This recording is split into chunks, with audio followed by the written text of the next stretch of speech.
The sun rose on a seaside town.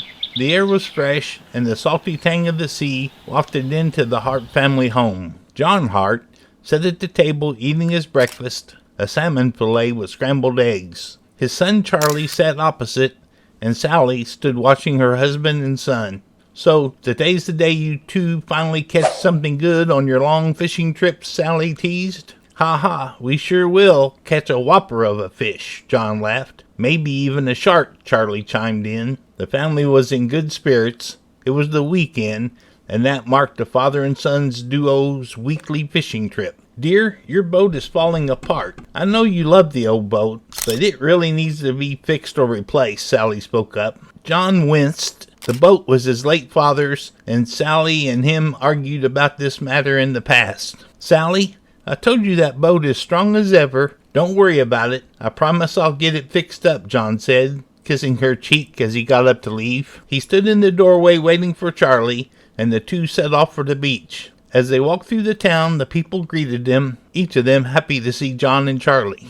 The two reached the coast where they bumped into Fred. "Hey there, Fred. How you doing?" John laughed, shaking the man's hand firmly. The two had grown up together and were childhood friends. "Tending to the old boat," Fred replied. "I take it you're going out today?" "Get me a nice fish while you're out there," Fred added. The two laughed and talked about days long gone as Charlie began setting up the boat. He was a strong young man who had taken after his father in every way. In no time, the Sea Serenade was ready to sail. Charlie stood at the stern, waiting for his father. After saying goodbye to his friend, John boarded the boat. The sea was calm and slowly lapped under them. Charlie raised the anchor and they set sail. The boat had a small engine, but they used the sails whenever the wind was in their favor. "What do you think we'll catch today?" Charlie asked his dad. Maybe a few salmon or a tuna," John replied, as they set up their rods and reels as the water became deeper. Charlie's rod moved. "I got one," he shouted. "Set the hook and reel it in slowly," John advised. Charlie did as told and set the hook perfectly.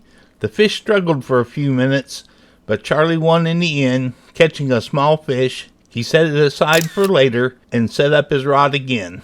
The time passed quickly, and it was the afternoon. They had a nice catch that would last them until their next trip, and also enough to give to friends and family. "Let's head back soon," John said, putting away the last of the fish. They stowed their rods and reels and began heading back to the shore. They were an hour or so away when the sky rumbled. A storm was coming, and they sped up, trying to reach the shore before it reached them, but the clouds came in too fast. The sea changed quickly. John hurriedly began bringing in the 2 coolers of fish, placing them under the seat. The wind was strong, and it was helping them reach faster speeds, but then the sail gave out. A huge tear had ripped straight through it, and it began flapping around in the air. John secured the sail, and they kept going forward. "The engine is enough," John thought to himself. The waves crashed against the hull of the boat. The salty drops burned her eyes as the storm reached its peak. Nightfall was near, as they could see the lights of the dock in the distance. Suddenly, a horrible sound came from behind, the sound of the engine failing. John turned, trying to start it again, but to no avail. The engine was blown, as well as the sail. They were adrift in a storm. "Dad, they'll come save us, don't worry," Charlie said, noticing his dad's pale face. "No, son, this storm. They can't see us out here. Even if we see the light, there's no way to alert them," John said coldly. He paced around the boat, thinking, his mind worrying, and his clothes wet with the rain. Meanwhile, as this was happening, the storm had reached the town.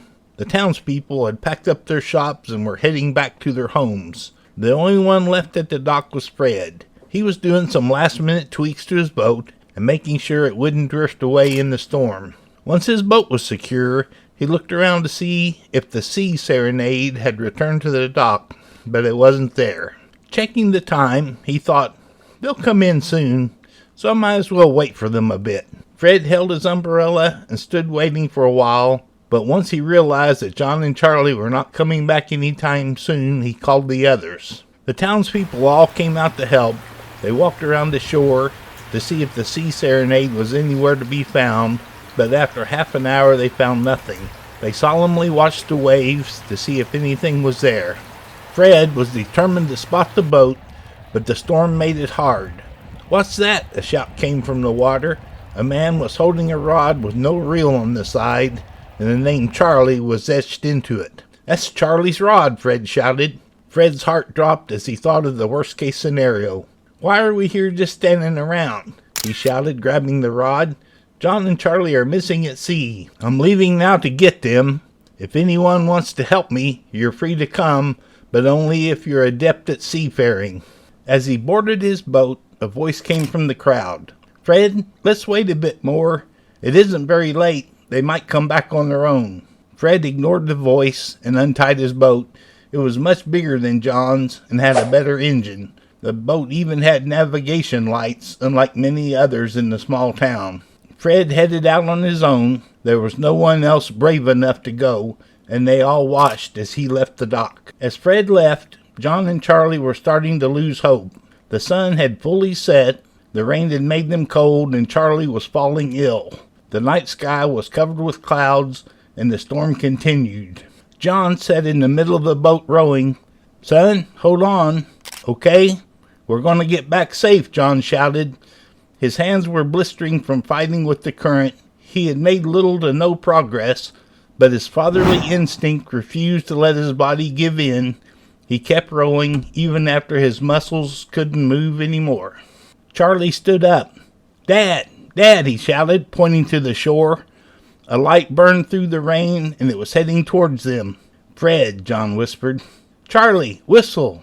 John shouted, and the two whistled as loud as they could.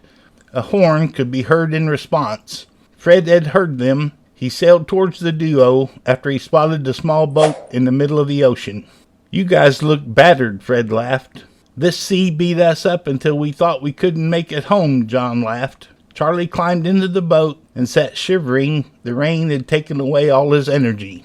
The Sea Serenade was tied to Fred's boat, and they turned back to shore. Luckily, nothing else happened along the way, and the three made it back safely.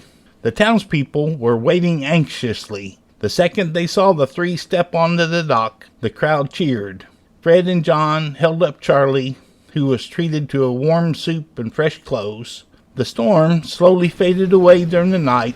In the morning, John fixed up the boat and made full repairs to it, investing in a new engine and a new sail. The fish they caught was given to Fred as a gift, but he refused, only taking one salmon, as he usually did. Sally was a mess after what had happened, but she was happy to have her son and husband back safe. John and Charlie joked about what had happened, but were a lot more thankful for the life they'd been given.